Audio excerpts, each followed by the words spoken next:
Halo, apa kabar? Assalamualaikum warahmatullahi wabarakatuh. Senang sekali saya Hirsun Arif bisa kembali menjumpai Anda semua.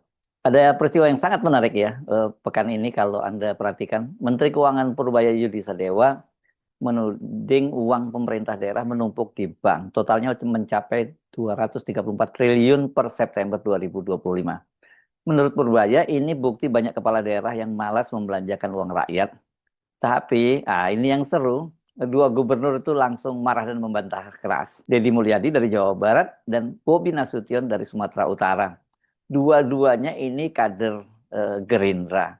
Partai penguasa saat ini, partainya Presiden Prabowo Subianto. Dan yang menarik, dua-duanya juga punya kepentingan politik besar. Deddy, jelas terlihat sekali dia sedang membangun popularitas lewat media sosial. Sementara Bobi Nasution ini kan dia pasti punya beban politik sebagai menantu Jokowi yang juga kita tahu Jokowi sedang atau tengah membangun dinastinya.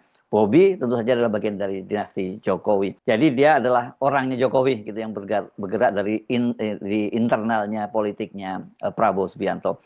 Sementara kalau Purbaya ini dia adalah seorang pejabat, seorang teknokrat, seorang profesional, bukan kader partai, tapi dia selalu mengatakan bahwa bosnya adalah Prabowo. Yang dia memang dengan menjadi menteri itu dia adalah orangnya Prabowo. Lepas bahwa kemudian ada tudingan bahwa dia lebih dekat dengan Luhut dan sebagainya, tentu saja ini masih harus dibuktikan. Dan yang paling penting tentu loyalitas ya. Kalau kemudian nanti dia terbukti lebih loyal kepada Luhut, bukan pada Prabowo, ya gampang itu soal urusan mudah lah, urusan sederhana buat Prabowo untuk menggantinya. Kalau urusannya dengan Luhut ya, kalau urusannya dengan Jokowi, itu nanti dulu ya.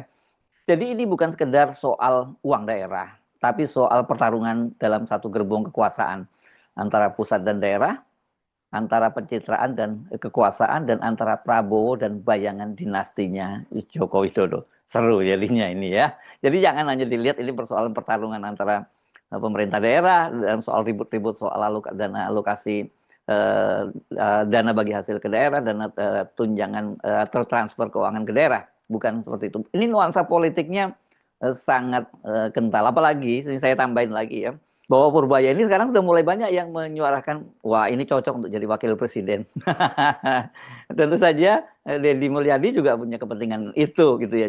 Dan lebih menarik lagi, ini nanti kita bahas juga di bagian belakang. Ini sama-sama orang Sunda loh ya, jadi mereka berebut segmen yang sama ini kalau memang ada motif politik di belakangnya itu. Purbaya menyebut berdasarkan laporan Bank Indonesia, dana pemerintah daerah yang mengendap di bank mencapai 234 triliun per September 2025. Dan angka ini naik dari sekitar 210 triliun pada dari tahun lalu ya. Nah, ini Bank Indonesia itu membenarkan data itu karena tadinya sempat dipersoalkan kan oleh Deddy Mulyadi, dan kemudian dia menyatakan dia hanya mengutip data yang data dia dapat dari Bank Indonesia, dan dia meyakini bahwa data dari Bank Indonesia itu benar. Jadi misalnya ketika Deddy Mulyadi minta agar dia mengecek dulu itu, ya kemudian dikatakan oleh Purbaya dia bukan karyawan Pemprov Jabar. Jadi dia tidak mau melakukan itu. Nah, ini bagaimana versi Bank Indonesia?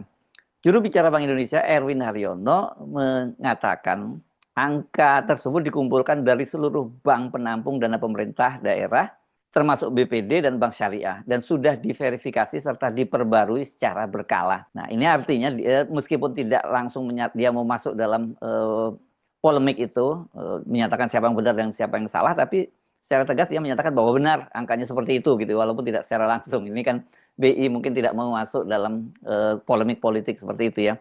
Namun ini Deddy Mulyadi tidak tinggal diam. Dia langsung mendatangi Bank Indonesia dan Kementerian Dalam Negeri hari ini, 22 Oktober 2025, untuk mengkonfirmasi langsung data tersebut. Dan Deddy menyatakan angka 4,1 triliun yang tercatat untuk Jawa Barat itu tidak benar. Menurutnya saldo kas aktif Pemprov Jabar per akhir September hanya sekitar 2,6 triliun. Jadi menjelaskan Bank Indonesia menghitung seluruh rekening milik Pemda termasuk dana BOS, BLUD hingga rekening proyek yang belum dicairkan. Sementara pemerintah daerah itu hanya menghitung kas siap pakai. Itu jadi menurut dia ada perbedaan-perbedaannya di situ ya. Nah, yang menarik, Bobi Nasution juga bereaksi. Dia menyatakan saldo kas daerah Sumatera Utara itu hanya sekitar 900 miliar, bukan 3,1 triliun seperti versi Bank Indonesia. Dan Bobby bahkan menantang kalau Bank Indonesia mau data, ayo kita buka bareng, kata dia. Namun, Bank Indonesia tetap yakin data mereka yang benar karena sumbernya langsung dari perbankan, bukan dari laporan daerah. Pertanyaannya, ini salah siapa? Daerah yang malas belanja atau sistem pusat yang terlalu ribet? Dari sisi Kementerian Keuangan dan Bank Indonesia, dana yang mengendap besar berarti anggaran daerah tidak terserap. Itu yang sekarang ini kan sedang di grill ya oleh Purbaya, bukan hanya ke pemerintahan daerah tapi juga di kementerian dan lembaga. Salah satunya yang diobrak-obrak oleh Purbaya kan Badan Gizi Nasional. Ya, ini program makan bergizi gratis itu ya. Uang yang seharusnya jadi proyek rakyat itu kalau logikanya dari Purbaya itu malah tidur di bank. Dan kalau uang nggak beredar di masyarakat ya kata dia itu nanti pertumbuhan ekonominya nggak bakal tercapai ya. Apalagi target pemerintahan Prabowo kan sangat tinggi ya. Target ekonominya sampai 8%. Dan juga ini kalau kita ngomongin uang yang mengendap di daerah itu biasa kita jadi curiga ini ada moral hazard di situ ya berkaitan dengan bunga ya atau ya hengki-pengki karena kita tahu bahwa kalau menempatkan uang di bank itu tentu nggak gratis, ada cashback apalagi dalam jumlah besar. Tapi ini menurut kepala daerah uang itu bukan mengendap, katanya tertahan di sistem pusat. Nah ini yang mana yang benar nih ya? Tender lambat, aturan pencairan ketat, dan dana transfer ke daerah yang sebagian ditahan atau dipotong oleh pemerintah pusat. Ini kan sangat besar ya. Beberapa kepala daerah juga menuding pemerintah pusat tidak konsisten antara janji otonomi dan realitas kontrol anggaran. Ini memang begitu ya. Ini kalau kan ini pemerintah kita otonomi, tapi realitasnya kalau dengan kontrol anggaran yang sangat ketat dari pemerintah pusat ya mereka ini sudah mulai ditarik lagi ke pusat peran-peran mereka. Jadinya yang tadinya desentralisasi menjadi sentralisasi kembali gitu ya. Selain itu ada isu yang lebih sensitif yang tadi saya sebut itu soal bunga ya. Ini di luar itu ya. Dana yang mengendap itu kan berbunga. Secara resmi bunganya masuk ke kas daerah. Tapi dalam praktek kan ada dugaan sebagian bisa menyimpang lewat rekening non resmi. Ini yang saya kira perlu diwaspadai dan ini juga permainan yang lama ya. Udah sama-sama tahu lah yang seperti ini dan orang seperti Purbaya pasti paham. Itulah mengapa Purbaya bicara keras dan daerah tapi kemudian balik menyerang.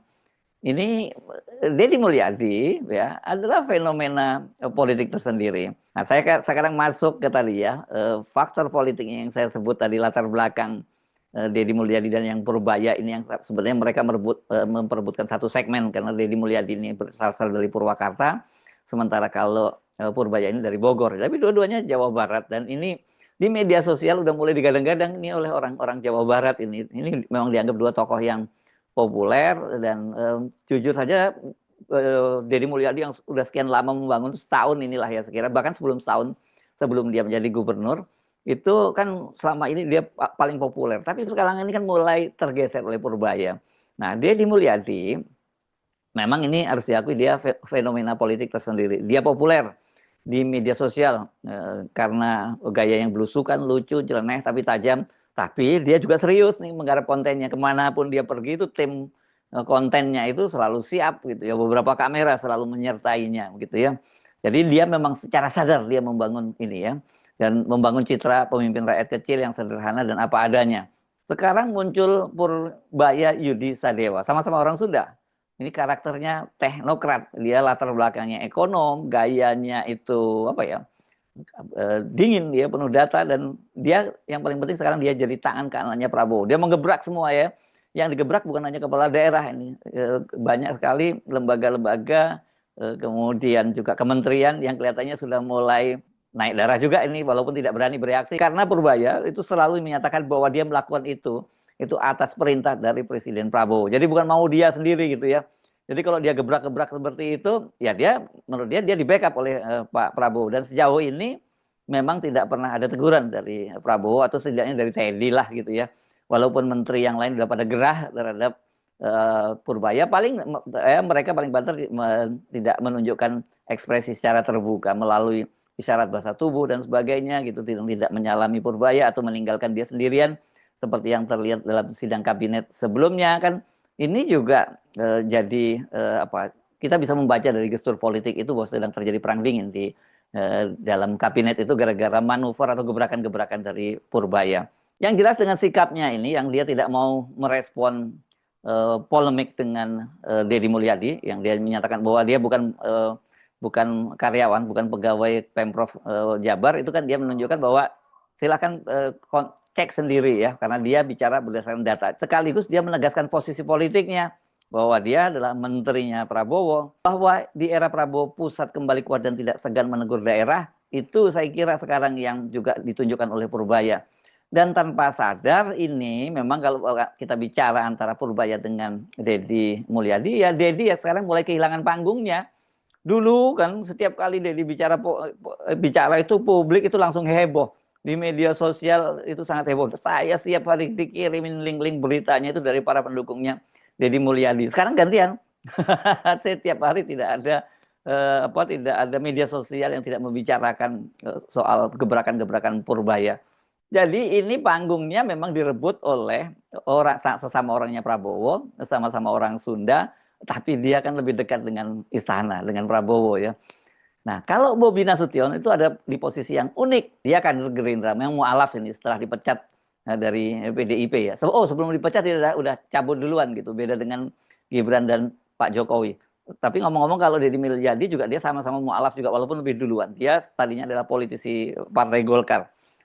Nah, kalau Bobi ini kendati dia adalah kader Gerindra, tapi sebenarnya kental nuansa dia adalah bagian dari dinasti Jokowi. Jadi setiap langkahnya dipandang sebagai sinyal arah politik keluarga Jokowi menuju Pilpres 2029. Ini juga pertarungan yang citra yang sedang diperjuangkan oleh Bobi dengan dia bersuara begitu ya, karena bagaimanapun dia juga harus menjaga nama besar keluarga Jokowi itu jangan sampai tercoreng menuju Pilpres 2029. Nah, kalau Gibran adalah proyek politik utama, maka Bobi adalah penjaga pengaruh di daerah. Ia harus tetap relevan dan menunjukkan bahwa keluarga Jokowi itu masih punya taring gitu ya. Nggak bisa sembarangan seperti itu Pak Purbaya gitu ya.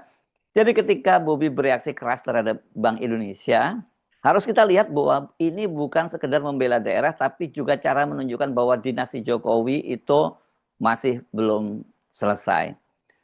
Purbaya menyebut pemotongan transfer ke daerah atau TKD adalah perintah langsung dari Presiden Prabowo. Alasannya menertibkan daerah yang lamban menyerap anggaran dan menjaga defisit nasional. Tapi bagi para kepala daerah ini seperti hukuman kolektif. Mereka merasa disalahkan atas sistem yang dikontrol oleh pusat. Iya kan mereka ini kan sudah banyak yang membuat janji-janji pada pilkada kemarin gitu ya. Dan janji-janji itu realisasinya membutuhkan uang. Dan uang itu sebagian besar datangnya dari pemerintah pusat.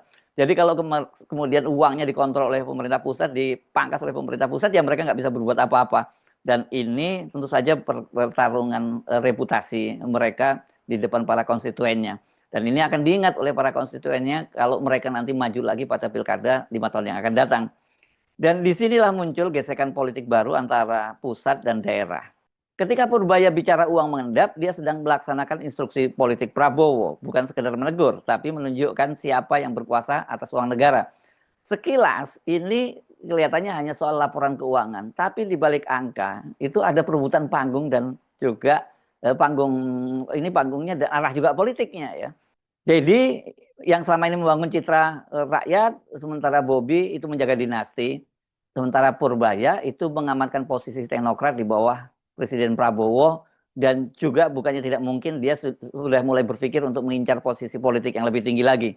Sementara Prabowo, dia berhasil memunculkan dinamika politik di bawahnya tanpa harus turun tangan langsung. Ini aman dia ya. Tapi saya kira kalau ini memanas nantinya pasti Pak Prabowo harus turun tangan juga. Karena bagaimanapun seperti tadi itu ini pertarungan internal. Purbaya adalah orangnya Prabowo, sementara Deddy Mulyadi dan Bobi itu adalah politisi Partai Gerindra yang juga berarti orangnya Prabowo. Sekarang isunya kan soal uang yang mengendap di bank, uang daerah yang mengendap di bank. Tapi di luar itu sebenarnya ribut-ribut itu berkaitan tadi jelas ada soal ambisi politik mereka yang sedang bergerak. Dalam politik Indonesia uang itu ya jarang mengalir lurus. Itu kadang ya berputar di bank, kadang berputar di balik niat yang seolah-olah baik dari kekuasaan. Tetapi sebenarnya di balik itu semua ada ambisi politik yang kemudian juga memanfaatkan uang APBN atau uang negara. Dan itu berlaku di pemerintahan pusat maupun di daerah. Saya Arif, sampai jumpa lagi. Wassalamualaikum warahmatullahi wabarakatuh.